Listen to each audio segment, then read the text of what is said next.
हरे कृष्णा मित्रों, कैसे हैं आप लोग। आज का प्रसंग है भगवान राम ने मारीच का किया उद्धार। मित्रों, आज हम इसी प्रसंग में बात करेंगे।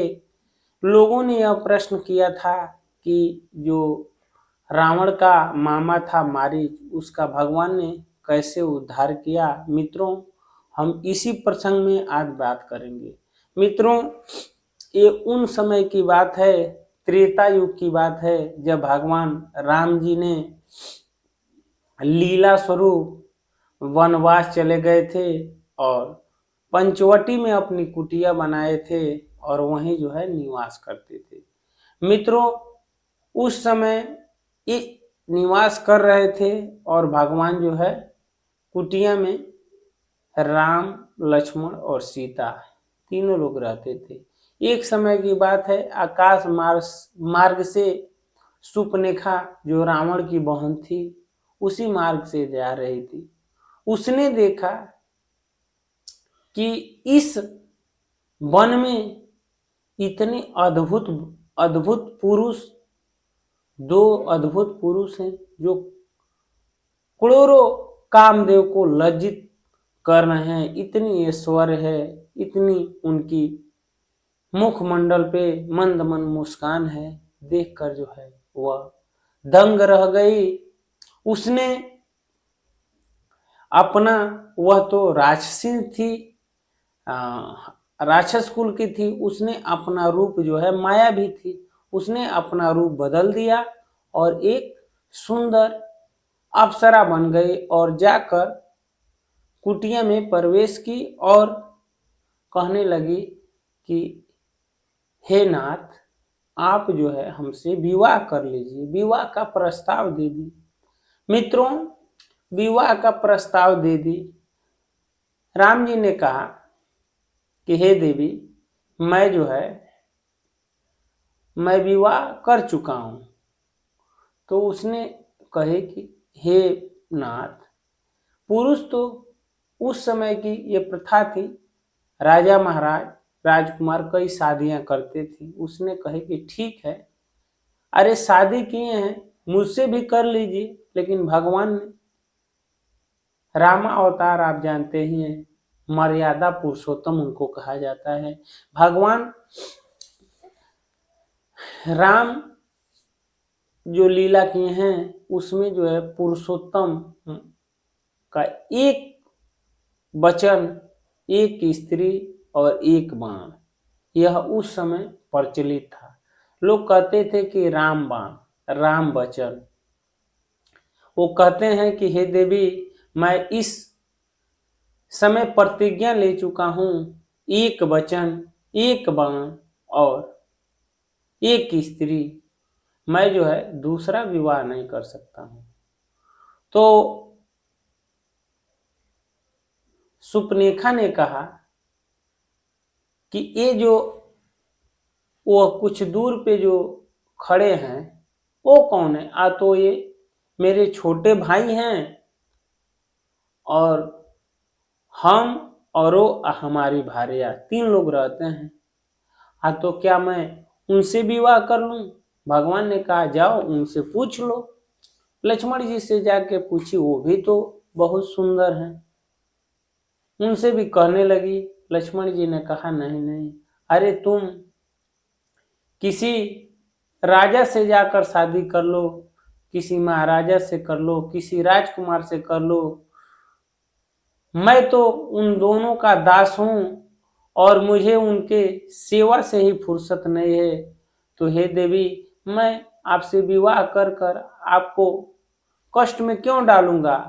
मैं आप मुझसे विवाह करेंगी, आप दासी बन जाएंगी, आप जो है यहाँ से चले जाइए, हम आपसे विवाह नहीं करेंगे। लेकिन वह जो है नहीं मानी। फिर राम के पास आती, फिर लक्ष्मण जी के पास जाती, दोनों लोग कह देते कि नहीं नहीं। उसने देखा कि ये दोनों लोग शादी नहीं कर रहे हैं। सीता जी को, सीता जी का भी सौंदर्य के आगे इस त्रिलोक में कौन है। उसने देखा कि यह सुंदर स्त्री है, इसी की वजह से ये शादी नहीं कर रहे हैं। तो कहती है कि इस स्त्री को ही मैं मार डालती हूँ। जब उस स्त्री को मारने के लिए दौड़ती है तो लक्ष्मण जी, राम जी कहते हैं लक्ष्मण इसे रोको। लक्ष्मण जी मना करते हैं, फिर भी नहीं मानती है। लक्ष्मण जी तलवार उठाते हैं और कहते हैं कि हट जाओ, नहीं तो मैं तुम्हारा वध कर दूंगा। लेकिन सुपनेखा कहती है नहीं नहीं, मैं इस स्त्री को छोड़ूंगी नहीं, मार दूंगी, छोड़ूंगी नहीं, मार दूंगी। लक्ष्मण जी बार बार कह रहे हैं कि छोड़ दो, छोड़ दो, नहीं मानती है। तब लक्ष्मण जी जो है ऐसे धीरे से गुस्से में जो उसके नाक को काट देते हैं। मित्रों, इसलिए कि बार बार समझा रहे हैं, मना रहे हैं और सीता जी की गला दबाई जा रही है, दबाई जा रही है। मित्रों, लक्ष्मण जी से यह बर्दाश्त नहीं हुआ, उनके सुपनेखा का नाक काट दिए और वह जो है रोने लगी, चिल्लाने लगी। मित्रों, कई लोगों ने यह भी प्रश्न करते हैं और टिप्पणी करते हैं कि सुपनेखा आई थी, उसने तो शादी का ही तो प्रस्ताव रखा था, तो शादी करना चाहती थी, शादी राम जी कर लेते, उसका नाक कान क्यों काट दिए। अलग अलग प्रश्न करते हैं, अलग अलग आरोप लगाते हैं। मित्रों, आप लोगों ने यह सुना होगा, कई लोग जो आरोप लगाते हैं, मैं उनको कहता हूं कि मित्रों, आपकी पत्नी हो, उसी समय दूसरी स्त्री आए, वो भी छल पूर्वक, वह है कुछ और दिखे कुछ और। वह तो थी राक्षस कुल की थी, वह अपना मायावी रूप बनाई थी, कितनी बड़ी छल करके आई थी। उसमें भी अगर आपकी पत्नी को कोई मारे, जबरदस्ती गला दबाए, तो क्या आप छोड़ देंगे? अरे उसको गला न काटकर लक्ष्मण जी ने नाक इसलिए काट लिया कि कम से कम यह स्त्री होकर इतनी कठोर बनी हुई है, रूप तो इतना सुंदर है, वह माया भी अपना रूप बनाई थी, इसलिए इसको अपने सुंदरता पे इसे अहंकार है, इसे अपने रूप पे गुरूर है, इसलिए लक्ष्मण जी ने उसका नाक काट दिया। मित्रों, क्या आप इसमें किसे दोषी मानते हैं? आपके पत्नी को कोई आकर मारने लगे, जान से जो है गला दाब कर मार दे, तो क्या आप छोड़ेंगे? स्त्री है, ठीक है, आपसे शादी का प्रस्ताव करती है, अगर आपकी इच्छा नहीं है तो जबरन तो कोई प्रथा है नहीं कि आप विवाह कर लेंगे। ठीक है, उस समय 2-3 विवाह होता था, लेकिन जबरदस्ती तो होता नहीं था। ठीक है, अगर वह नहीं, राम जी कर रहे थे, लक्ष्मण जी नहीं कर रहे थे, तो चली जाती और प्रयास करती, लेकिन सीता जी को जान से मार रही थी, इसलिए जो है लक्ष्मण जी ने उसका नाक कान काटा था। वह अप्सरा वेश में थी, लक्ष्मण जी ने देखा इसे तो अपने रूप का अहंकार हो गया, कह भी रही थी राम जी से कि हे नाथ, आप जैसा पुरुष और मेरे जैसी स्त्री इस त्रिलोक में नहीं है, और ब्रह्मा ने आपको मेरे लिए अब मैं आपके लिए ही ब्रह्मा ने बनाया है, इतनी अहंकार कर रही थी और ऐसी ऐसी बातें कर रही थी। मित्रों, तब लक्ष्मण जी ने उसका नाक कान काटा था। तब वह जो है वहां से रोते हुए अपने असली रूप में आई और खड़ दूसड़ के पास गई और जाकर बोली, भैया, इसी पंचवटी में 2 वनवासी आए हुए हैं, उसके साथ एक सुंदर स्त्री है, उसने जो है मेरा नाक कान काट कर मुझे अपमानित किया है। भैया वो मेरा अपमान नहीं आपका किया है। चलिए खर दूषण आते हैं और भगवान से मारने के लिए हजारों अस्त्र शस्त्र लेकर आते हैं, लेकिन भगवान अकेले ही पलक झपटते ही सारे राष्ट्रों का वध कर देते हैं, खरदूषण को भी मार देते हैं।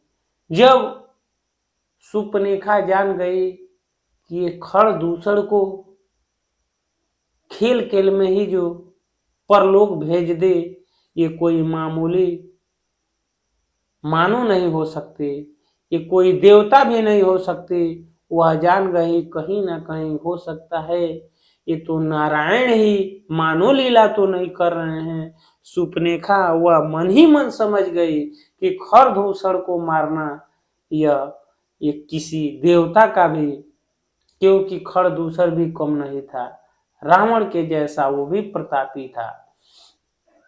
तब सुपनेखा जो है रोते हुए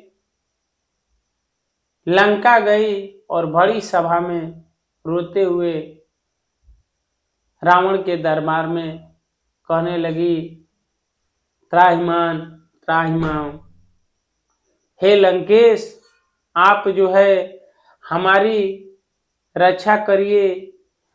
आप ये जो नाक और कान कटा हुआ जो देखते हैं वो ये मेरा नहीं, ये आपका है। मैं आपकी बहन हूँ, मैं सुपनेखा हूँ। चिल्लाती है, रोती है, गिड़गिड़ाती है।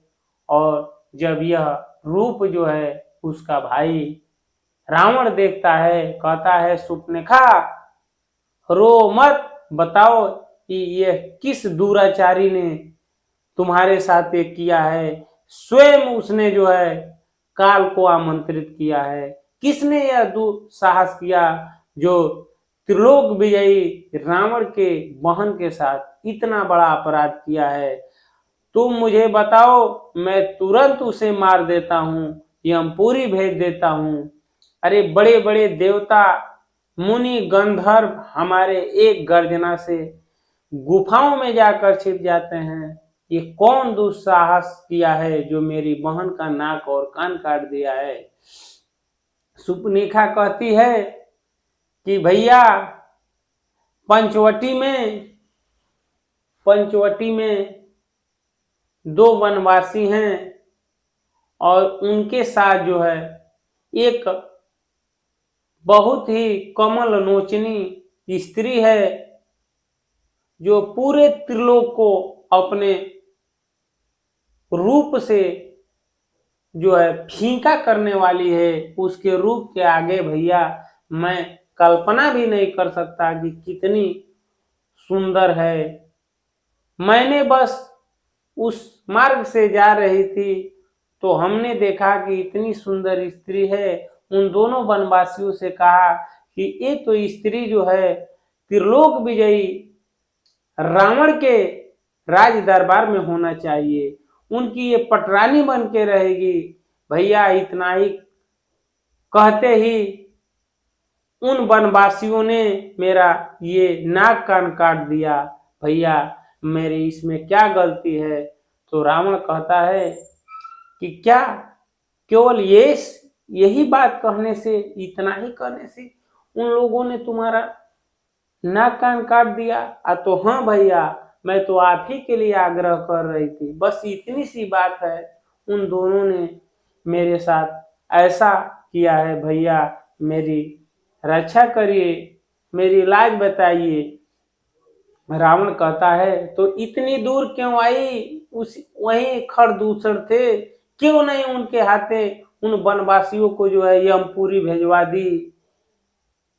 सुपनेखा कहती है कि भैया मैं उन्हीं के पास गई थी। खरदूषण को खेल खेल में ही उस वनवासी ने खेल खेल में ही जो है परलोक भेज दिया। रावण जब इस बात को सुनता है कि खरदूषण भी मेरे समान योद्धा थे, उनको पलक झपटते ही उसने मार दिया। वो कहती है कि एक भाई का नाम राम है, दो भाई हैं, जो दूसरा भाई है छोटा भाई उसका नाम लक्ष्मण है, और जो उसके साथ स्त्री है उसको हमने मुनियों के नाम से सुनी हूँ। आकाश मार्ग से जब मैं विचरती हूँ तो उसका नाम सीता बताते हैं।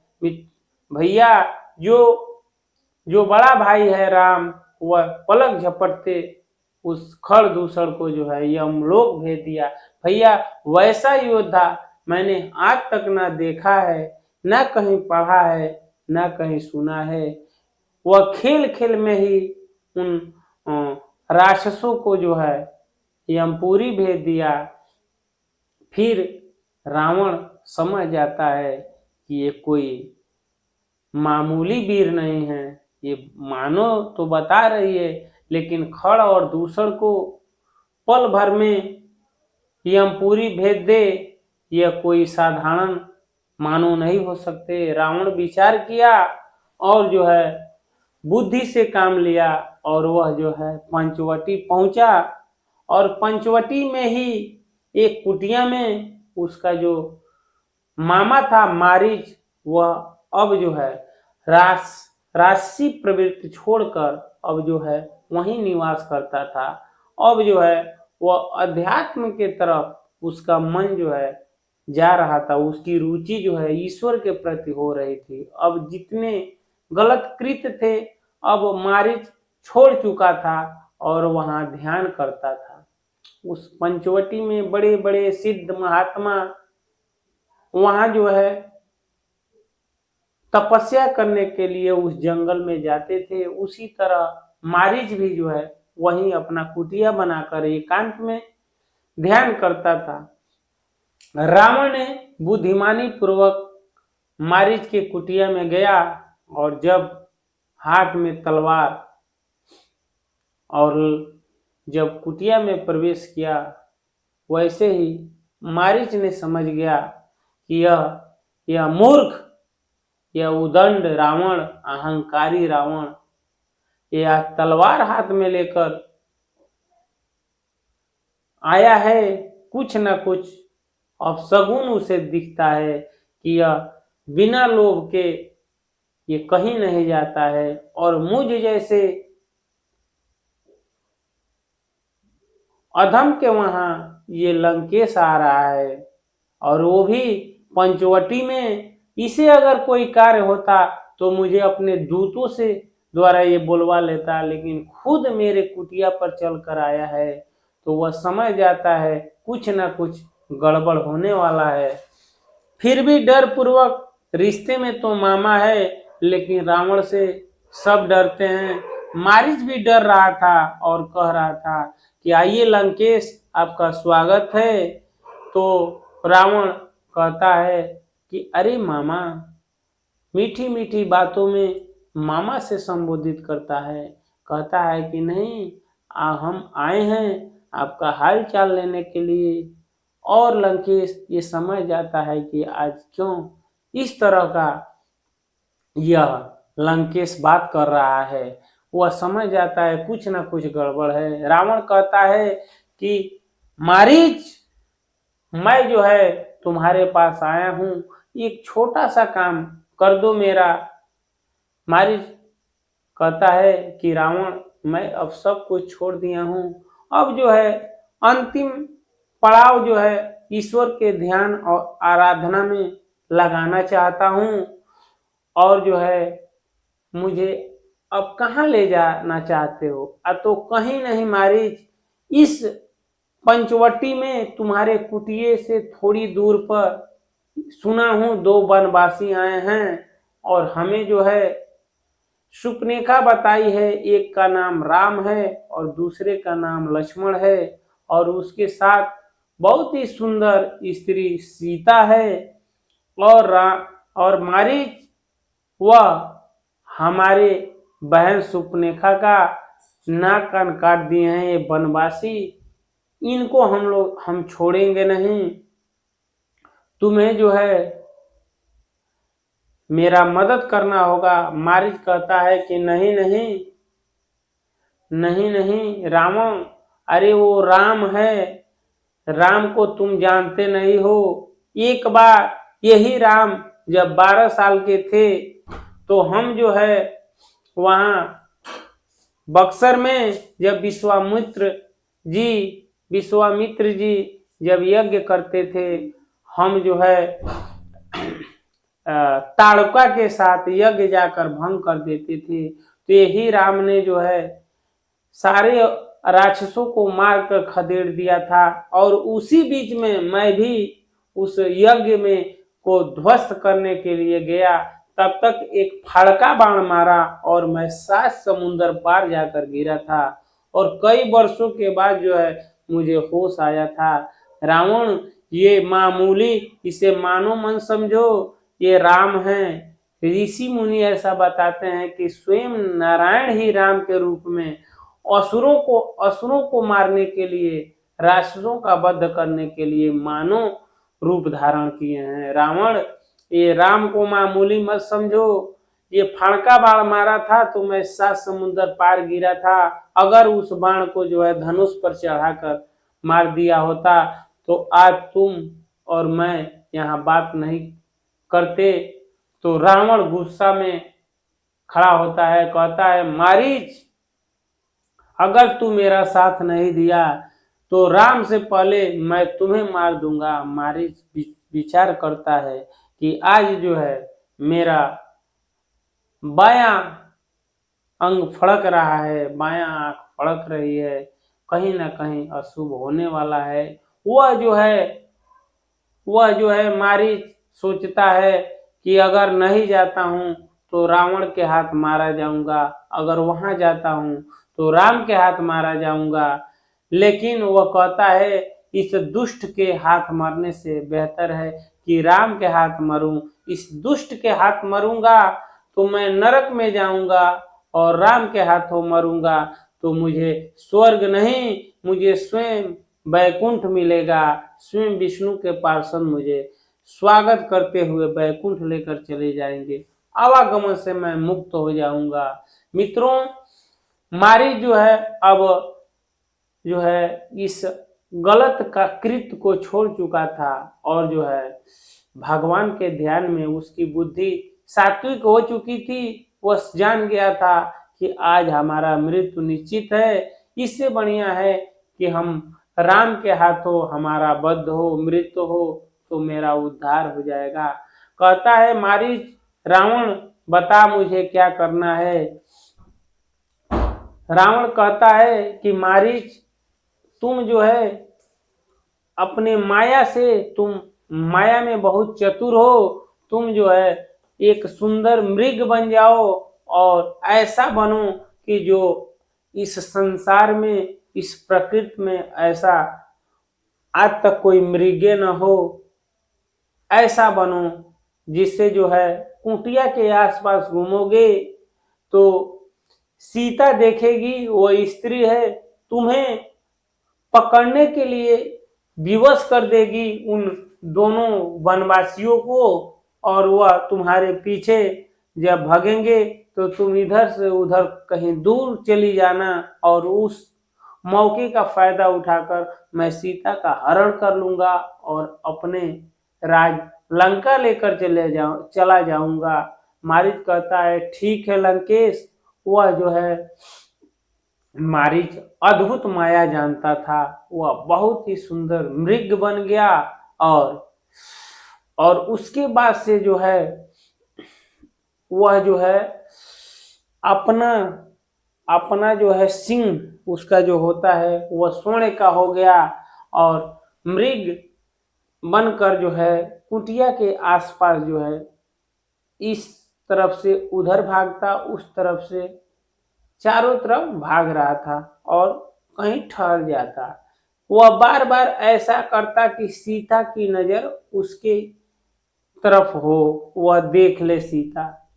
जब सीता जी बाहर आती हैं कुटिया के बाहर तो देखती हैं कि इतना सुंदर मृग, और वो भी उसका सिंह जो है स्वर्ण का है। कहती है नाथ दौड़ कर आइए, अभी अभी हमने देखा एक मृग था, उसको उसका सिंह जो है सोने का था और वह जो है उसे पकड़ के लाइए, कुटिया में हमारा जो है रहेगा यह मृग तो सुंदर लगेगा और हम इसे जो है कुटिया में रखेंगे और इसे जो है पालन पोषण इसका करेंगे और कुटिया का जो है सौंदर्य अच्छा लगेगा। राम जी आते हैं बाहर, कहते हैं कि देवी कहाँ है, और मृग का जो है सिंह कहीं जो है स्वर्ण का होता है या तो नहीं नहीं देवी, नहीं नहीं नाथ, अभी हमने देखा है कि यह मृग अभी इधर से गुजरा है, मैं 2-3 बार देख चुकी हूँ। तब तक फिर से मृग जो है फिर से उस तरफ से इस तरफ भागता है। राम जी कहते हैं कि देवी ये पंचवटी है, यहाँ जो है राक्षस जो है अपना रूप बदलकर इधर से उधर लोगों को भ्रमित करते रहते हैं। उस दिन देखी थी ना, उतनी सुंदर अप्सरा आई थी, वह जो है सुपनेखा, और कैसे तुम्हें मारने के लिए कितना अद्भुत रूप बनाई थी, और जो है और थी क्या उसी तरह हो सकता है, मुझे तो देवी यह माया भी लग रहा है। तो सीता जी कहती हैं नहीं नहीं नाथ, ये माया भी नहीं है, आप इसे पकड़ के लाइए, लाइए ना नाथ लाइए। भगवान राम कहते हैं ठीक है देवी, अगर यह असुर होगा तो इसका आज जो है मैं वध कर दूंगा, अगर यह मृग होगा तो मैं जो है अपने जो है बाण से जो इसे बांध कर जो है इसे यहाँ लेकर आऊंगा। राम जी कहते हैं ठीक है, मैं जा तो रहा हूँ, लेकिन लक्ष्मण तुम यहीं पे रहना, और जब तक मैं न आऊं तब तक जो है तुम सीता का जो है रक्षा करना, कुछ भी हो जाए तुम मत आना। राम जी वहां से चले जाते हैं। मित्रों, कई लोगों ने यह प्रश्न उठाते हैं कि राम जी ने मृग का शिकार क्यों किया। मित्रों, मृग का शिकार लोग सोचते हैं कि शिकार का मतलब बाण चलाएंगे तो मर जाएगा, नहीं नहीं, वो राम बाण था। राम अपने बाण को जो आदेश करे वह वही करेगा। अगर वह बाण को संबोधन करके मार दे कि जाइए और उस व्यक्ति को फूल पहना के आइए तो फूल ही पहना कर आ जाएगा। अगर राम संबोधन कर दें कि जाइए उस व्यक्ति को पकड़ के लाइए तो वह जाल में जो है बांध कर जो है प्रेम से अगर कहेंगे तो प्रेम से राम के कदमों में लाकर छोड़ देगा।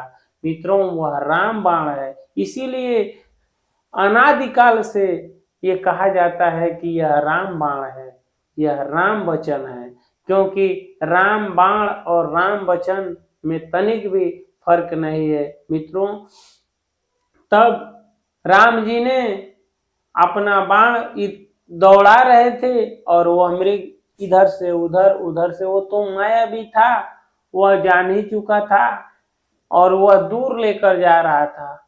और राम जी जो है बाण को जो है धनुष पे बाण चढ़ाते हैं और संबोधन करते हैं कि हे बाण, मेरी आन है कि तुम अगर ये असुर होगा तो उसका वध करके आना, अगर ये मृग होगा तो तुम जो है इसे पकड़ के लाना।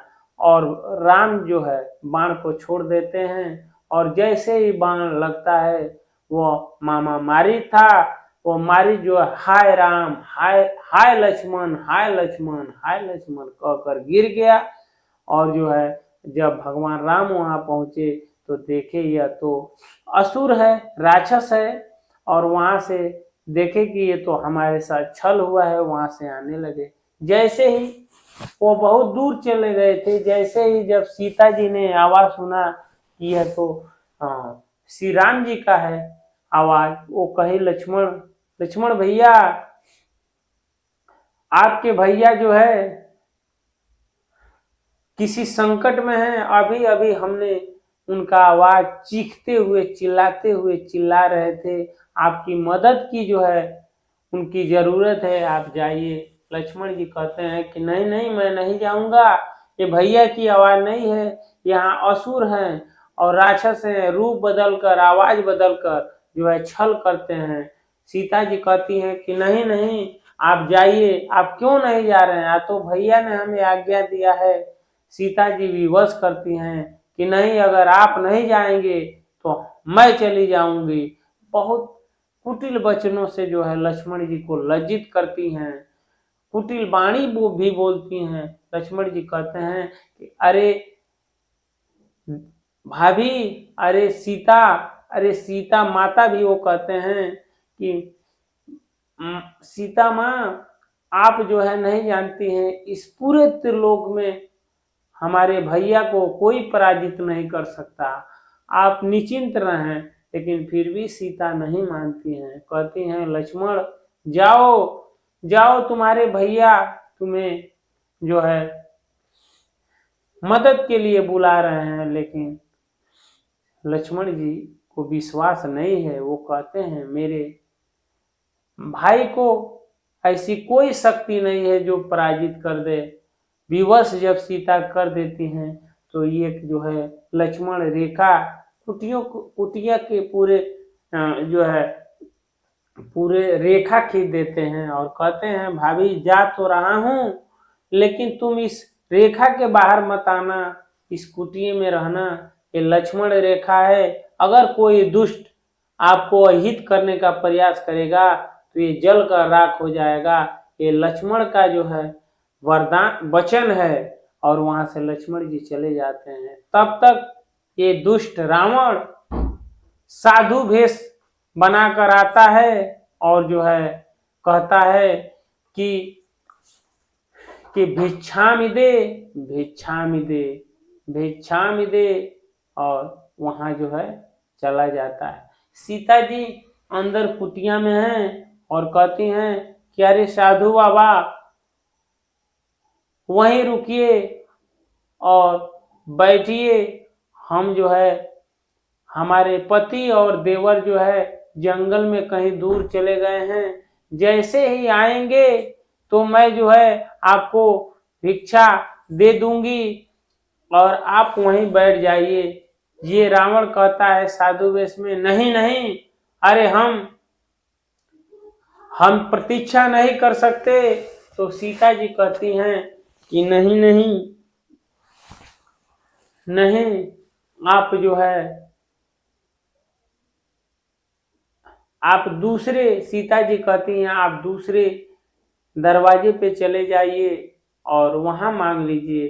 कुछ समय के बाद आइए तो हमारे पति और देवर आ जाएंगे, तो आप जो है उनसे भिक्षा ले लीजिए। वह जो है कहता है नहीं नहीं, हम ऐसे सन्यासी हैं, हम ऐसे महात्मा हैं कि जो है एक दरवाजे पे जाते हैं तो दूसरे जगह नहीं जाते, हमें अभी लाओ। सीता जी कहती हैं कि ठीक है, आप मैं लेकर आती हूँ। तब तक अंदर जाती हैं तो ये रावण चाहता है कि अंदर ही चला जाऊं। जैसे ही पांव बढ़ाता है उसके हाथ पांव जलने लगते हैं। आग उत्पन्न हो जा रहा था। वो पीछे आकर उस जगह एक बैठका बनाया जाता है, वहीं आकर बैठ जाता है। सीता जी आती हैं और कहती हैं, ध्यान में बैठ जाता है। सीता जी कहती हैं कि साधु बाबा आइए, ये भिक्षा ले लीजिए। वो कहता है कि नहीं नहीं, मैं एक बार जहाँ बैठ जाता हूँ ध्यान में, अब नहीं उठूंगा, तुम यही लेकर आओ। सीता जी कहती हैं कि नहीं नहीं, ये हमारे देवर एक रेखा खींच के गए हैं, इस रेखा के बाहर मैं नहीं आ सकती। उन्होंने कहा है कि कितना हूँ परिस्थिति मुश्किल आ जाए फिर भी जो है आप बाहर मत आइएगा, मैं नहीं आ सकती। वह ध्यान में, वह साधु वेश में रावण कहता है कि तुम आओ, मैं त्रिकालदर्शी हूँ, मैं सबको जानता हूँ। अगर तुम नहीं आओगी, मैं ये भी जानता हूँ कि तुम्हारे कुटिया के बगल में एक मृग था जिसका सिंह स्वर्ण का था। तुम्हारा पति जो है गया है उसे मारने के लिए, और उस मृग ने अपना सिंह जो है इस तुम्हारे पति के छाती में जो है मार दिया है, अगर तुम नहीं आई तो मैं श्राप दे दूंगा, वही मृत के मारने से उसकी मृत्यु हो जाएगी। सीता जी कहती हैं नहीं नहीं, वह तो पतिव्रता स्त्री हैं। दौड़ती ही कहती हैं नहीं बाबा, ऐसा श्राप मत दीजिए, आप जो है ऐसा अपना वर दीजिए, ऐसा प्रार्थना करिए और अपनी शक्ति से मेरे पति को बता लीजिए। और जैसे ही सीता रेखा से बाहर जाती हैं, और जैसे ही सीता जी बाहर जाती हैं, वैसे ही रावण जो है उठकर खड़ा हो जाता है और ठठाका मारकर हंसता है। तो सीता जी कहती हैं अरे साधु बाबा क्यों हंस रहे हैं, और ये भिक्षा तो ले लीजिए। रावण जो है साधु भेष में अभी था, ऐसे ही जो है मारता है, भिक्षा जो है नीचे जो है गिर जाता है, और एक हाथ पकड़कर हंसते हुए फिर रावण भेष में आ जाता है और सीता जी को जो है पकड़कर जबरदस्ती अपने जो है विमान पे रख लेता है और जो है आकाश मार्ग से ऊपर जाने लगता है। सीता जी चिल्लाती हैं कि मुझे बचाओ, मेरी कोई रक्षा करे। उस सुनसान जंगल में कौन उनकी पुकार सुने। तब जो है कुछ समय के बाद राम लक्ष्मण से मुलाकात होता है। राम जी उसे मार कर आ रहे हैं, इधर से लक्ष्मण जा रहे हैं, और राम ने कहा लक्ष्मण तुम क्यों चले आए, मैं तुम्हें कहा था कि कभी मत आना। तो लक्ष्मण जी कहते हैं भाभी ने विवश कर दिया था, ऐसी ऐसी मुझे कुटिल वचन बोल रही थी। राम जी कहते हैं लक्ष्मण जल्दी चलो, मैं जान गया हूँ कि तुम्हारे भाभी के साथ कोई धोखा हो गया है, हमारे साथ कोई धोखा हुआ है। वो माया भी असुर था और मरते समय भी वह हाय लक्ष्मण कहा, इसलिए कि तुम जो है वहां से सीता के पास से विचलित होकर यहाँ चले आओ। लेकिन लक्ष्मण जी कहते हैं भैया मैंने विचलित नहीं हुआ, मैं जानता हूं कि इस पूरे त्रिलोक में आपका सामना कोई नहीं कर सकता है, लेकिन भाभी ने ही मुझे विवश करके भेज दिया है। लक्ष्मण जी और राम जी दौड़ते हुए जब कुटिया में जाते हैं तो वहां सीता नहीं है। हाय सीता चिल्लाते हैं, देखते हैं कि वह जो है भिक्षा वहीं गिरा हुआ है, वह जो जिस थाली में जो है भिक्षा लाई थी वो कहीं और है, और वहां जो है वहां से जो है सीता दिखाई नहीं देती हैं। राम और लक्ष्मण दौड़ते हुए भागते हैं, सीता सीता किसने सीता को देखा। जब रावण आकाश मार्ग से जा रहा था तो जो है गिद्धराज ने उनसे जो है गिद्धराज जटायु ने रावण का मार्ग रोका और रावण को लगे मारने। रावण को समझिए वह जो है परास्त ही करने वाले थे, लेकिन उसने जो है एक वह अस्त्र लिया था, उसका नाम था वरुण अस्त्र या कुछ था, उससे इस गिद्धराज का जो है पंख ही काट दिया और नीचे गिर गए और सीता जी को लेकर आकाश मार्ग से जाने लगा। फिर मित्रों जब उसी मार्ग से राम लक्ष्मण जो है सीता जी को खोजते हुए जब जा रहे थे तो लक्ष्मण जी और राम जी उस गिद्ध को देखा, वह जो है अधमरा पड़ा था और उस गिद्ध भी हाय राम कह रहा था, मृत्यु की अंतिम सांसें गिन रहा था। जब राम जी और लक्ष्मण जी वहां गए तो गिद्ध ने जो है मानो उसकी सारी पीड़ा खत्म हो गई हो, मानो जो है बरसों से यही राह देख रहा था जो उसे मिल चुका हो। वो कहा भगवान आपकी पत्नी को वो दुष्ट रावण ने इस दक्षिण की दिशा के तरफ ले गया है। भगवान मैंने बहुत कोशिश किया, लेकिन लास्ट में जो है वह मूर्ख ने धोखे से मेरा पंख काट दिया, मैं नीचे गिर गया हूँ। राम और लक्ष्मण ने उस गिद्धराज का अंतिम संस्कार किया और जो है वहां से धीरे से आगे बढ़े। आगे बढ़ने के बाद वह एक दैत्य मिला जो भगवान को जो है और लक्ष्मण जी को जो है अपने ऐसे भुजाओं में कस रहा था। लक्ष्मण जी ने उसका जो है हाथ काट दिया और भगवान के हाथों उसका वध हुआ और वह दिव्य देवता हो गया। वह देवता ही था, किसी ऋषि के श्राप से वह जो है वह राक्षस हो चुका था। वही बताता है कि आपके पत्नी को जो है लंकापति रावण जो है ये दक्षिण दिशा के तरफ ले गया है और जो है आप यहाँ से जाइए।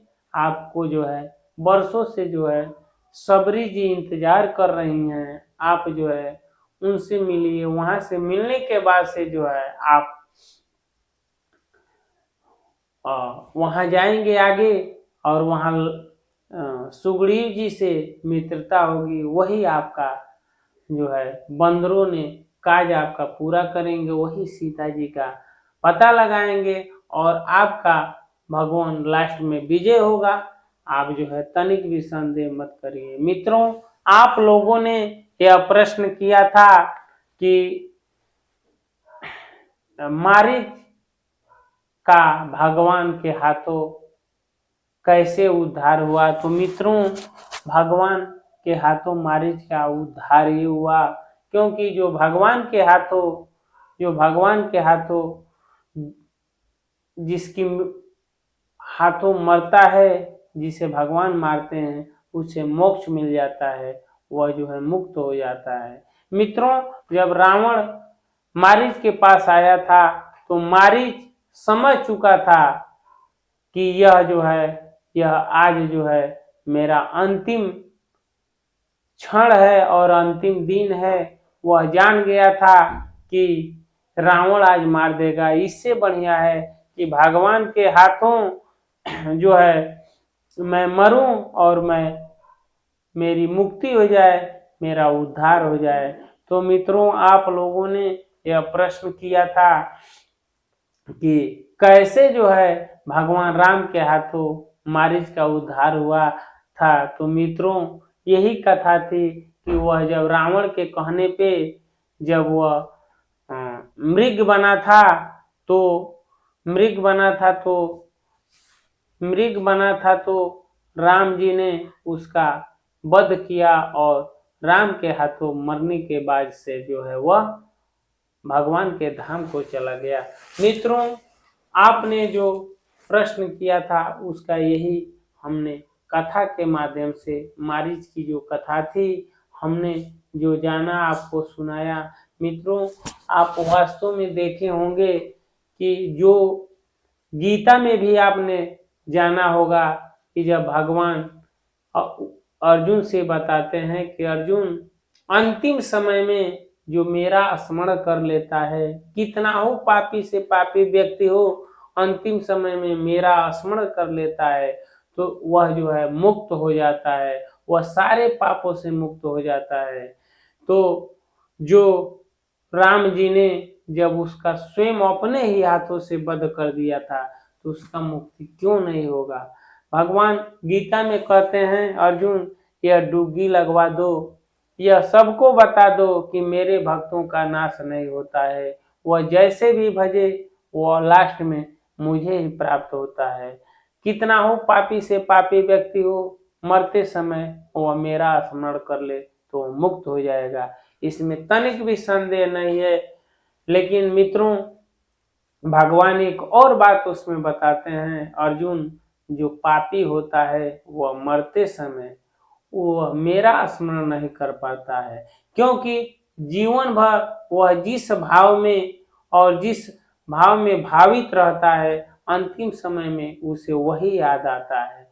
तो मित्रों, हम भले इस बात से समझ जाएं कि कितना हो पाप करते हैं और हम भगवान को याद करेंगे, लास्ट समय में क्या करना है, पाप करते रहिए और अंत समय में भगवान का स्मरण कर लेंगे, हम भी मुक्त हो जाएंगे। लेकिन नहीं मित्रों, भगवान बताते हैं कि आप पाप करेंगे शुरू से तो लास्ट में जो है पाप ही याद आएगा, भगवान नहीं याद आएंगे। तो मित्रों, इसलिए हमको और आपको जो है भगवान को हमेशा स्मरण करते रहना है और जो है उनका ध्यान करते रहना है, क्योंकि क्योंकि भगवान जो है हमेशा यही चाहते हैं कि हमारे भक्तों का उद्धार हो। तो मित्रों, हम पाप कितना हो, पापी हों तो हमारा उद्धार तो हो ही जाएगा, लेकिन भगवान का स्मरण होगा तब ना, भगवान अंतिम समय में याद आएंगे तब ना, क्योंकि भगवान जो है, हम जो है जब पाप करते हैं, जब हम पाप करेंगे तो जीवन भर पाप करते हैं तो हमें भगवान की याद अंतिम समय में नहीं आएगी, क्योंकि भगवान स्वयं गीता में बताते हैं कि अंतिम समय में वही याद करता है जो जीवन भर हमें जो है याद करता रहा है। मित्रों, आप अजामिल की भी कथा सुने होंगे, मैं सार सार में बता देता हूँ। एक अजामिल था, वह जो है अपने माँ बाप का सेवा करता था, लेकिन वह जो है वेद पाठी ब्राह्मण भी था। वह जो है माँ बाप का सेवा करता था। एक दिन की बात है, वह लकड़ी लाने के लिए जंगल में गया, और जंगल में गया तो उसने देखा कि एक नृत्यांगना थी और एक उसके साथ जो है दारू पीने वाला था, मदिरा पीकर मस्त था, और वो जो है नृत्यांगना, और वह जो है जो मदिरा पीकर जो है अपना होश आवास खो चुका था। वो गलत कृत्य कर रहे थे। ये गलत कृत्य को देखकर ये अजामिल जो है, उसके मन में जो भी गलत भाव आ गया, इसलिए शास्त्रों में कहा गया है कि आप जो है इस जो है गलत दृश्य से दूर रहिए और बचिए। उसने जो है देखा और पीछे से वो लकड़े से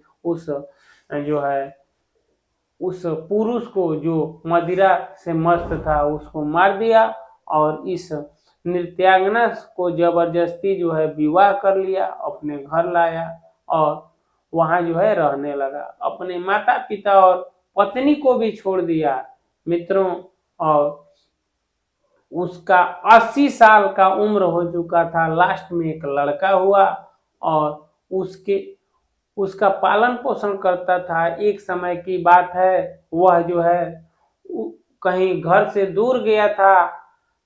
संयोगवश उसके घर साधु महात्मा आए और कहे कि भिक्षा में दे, हमें जो है भोजन करना है। उसकी पत्नी जो है थी, जो नृत्यांगना, उसने देखी कि अरे हमारे घर जो है ये महात्मा लोग आए हैं। ये अजामिल तो महात्मा को देखते ही भड़क जाता था। उन्होंने कहा, महाराज वो देख लेंगे तो आप साधु महात्माओं को वह जो है अपमान करते हैं, आप जो है ये भिक्षा ले लीजिए, जल्दी बनाकर खाकर चले जाइएगा। उन्होंने जो है भिक्षा दे दी और वहाँ बनाए और खाए, और जाते समय बोले कि हे देवी, तुमने हमारी सेवा की है, हमसे कुछ ले लो।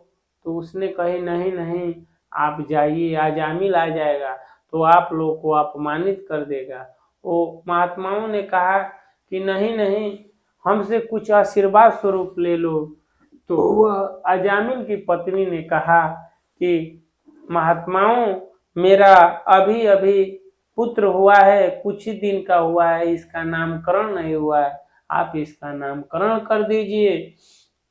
महात्माओं ने कहा, ठीक है देवी, इसका नाम जो है तुम नारायण हम रख देते हैं, इसको आज से तुम लोग नारायण बुलाना। और वो लोग चले गए। जब अजामिल आया तो उन्होंने कहा कि अरे यहाँ जो है कौन भोजन किए हैं।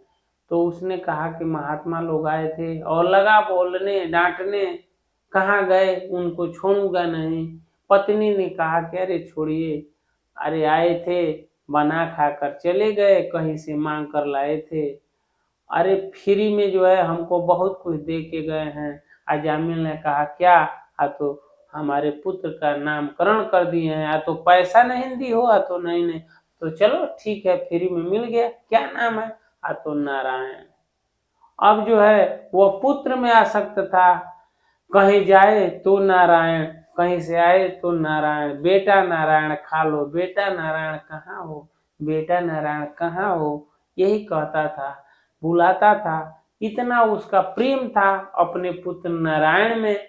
जो है एक समय की बात है, वह जो है बिस्तर पे सोया था, तब तक उसका पाप इतना बढ़ चुका था कि यमराज के दूत जो है उसे लाने के लिए जो है उसके पास आए। और ये इतना बड़ा पापी था कि बताया जाता है शास्त्रों में कि किसी मनुष्य को यमराज के दूत दो आते हैं प्राण हरण करने के लिए, लेकिन यह इतना बड़ा पापी था कि 3 यमराज के दूत आए और इतने भयानक भयानक थे, इतनी भयानक उनका रूप था कि कोई भी देखकर डर जाए। जब इसके तरफ आए तो इसने देखा उसका पुत्र नारायण खेल रहा था, ये सोचा कि हमारा नारायण इनको देखकर डर जाएगा, तो इसने चिल्लाकर बोला।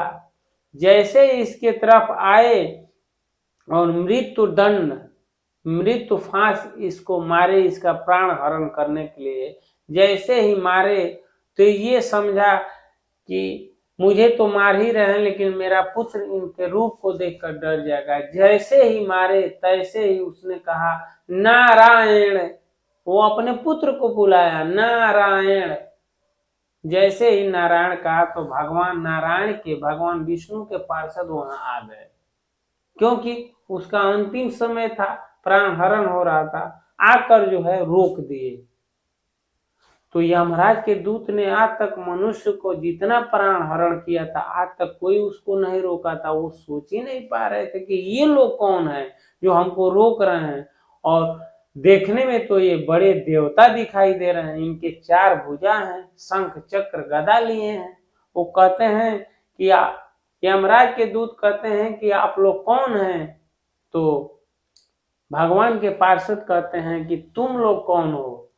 तो यमराज के दूत कहते हैं कि हम जो है धर्मराज के दूत हैं।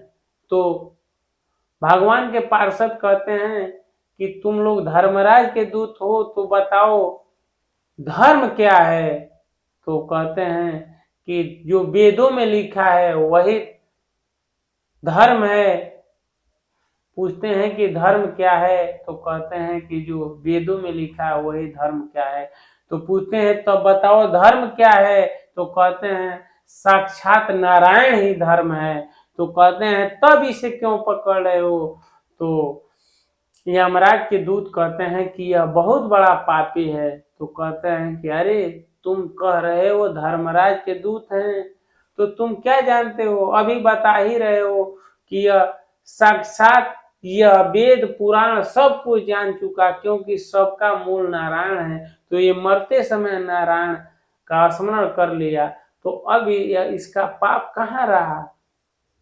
तो यमराज के दूत कहते हैं कि नहीं नहीं देवताओं, आप नहीं जानते, इतना बड़ा पापी है, ये आपके भगवान का नाम नहीं लिया है, ये अपने पुत्र का नाम लिया है। जो देखो वहां खेल रहा है, ये अपने पुत्र का नाम नारायण लिया है। तो भगवान के पार्षद कहते हैं कि ये बताओ पहले इसके पुत्र का नाम नारायण पड़ा है कि हमारे भगवान का नाम नारायण पड़ा है? तो कहते हैं नहीं, आपके भगवान का नाम नारायण पहले पड़ा है। फिर यमराज के दूत कहते हैं कि अरे देवताओं, लेकिन ये आपके भगवान को नहीं बुलाया है, ये अपने पुत्र को उस नाम से बुलाया है।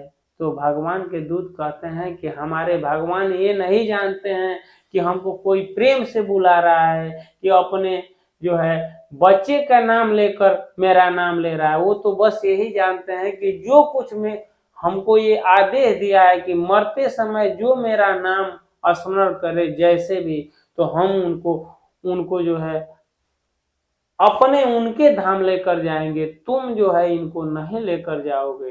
अंत में जो है धर्मराज के दूत जो है वहां से हार जाते हैं और हार मान लेते हैं, और वहां से जो है वह चले जाते हैं और जाकर यमराज जी से कहते हैं कि हे यमराज जी, आज पहली बार ऐसा हुआ है जो किसी ने हमारे प्राण किसी का हरण करने से वह रोक दिया है। वो लोग ऐसे थे, उनकी चतुर्भुज रूप थी, इतने सुंदर सुंदर का वर्णन करते हैं। यमराज जी कहते हैं कि अरे तुम लोग आज से यह जान लो, आज से मैं बता ही देता हूँ कि सबका प्राण हरण करना, लेकिन जो भगवान का नाम लेता हो, जो तिलक करता हो, चंदन लगाता हो, जो भगवान का माला करता हो, अरे ये सब छोड़ दो। जो भगवान का जैसे भी क्रोध से, मोह से, प्रेम से, द्वेष से गाली भी दे रहा हो, अगर उसमें भगवान का नाम है, अगर मरते समय द्वेष से भी भगवान का नाम ले लिया, तो दूतों तुम भूल कर भी उनके पास मन जाना। अरे जाना तो दूर की बात है, तुम सपने में भी उनको दिखाई मत देना। तो मित्रों, आपने देखा, यह शास्त्रों में वर्णित है कि जो जो भगवान का नाम लेता है, जो भगवान का स्मरण करता है, जो भगवान का कथा कहता है, जो भगवान का कथा सुनता है, अरे यमराज यमराज तो दूर की बात है, यमराज आपके जीवन में आए यह दूर की बात है, सपने में भी वह नहीं आ सकते, ऐसा शास्त्रों में बताया गया है।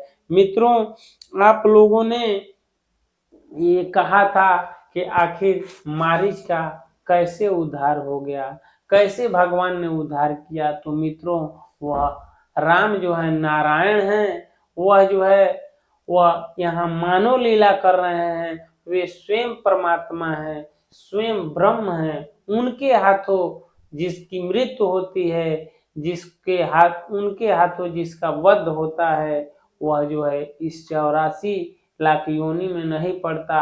वह जो है स्वयं जो है भगवान के धाम को चला जाता है, और वह जो है फिर इस 84 लाख योनि में नहीं आता। वो स्वयं भगवान के परम धाम वैकुंठ धाम को चला जाता है, उसका आवागमन नहीं होता।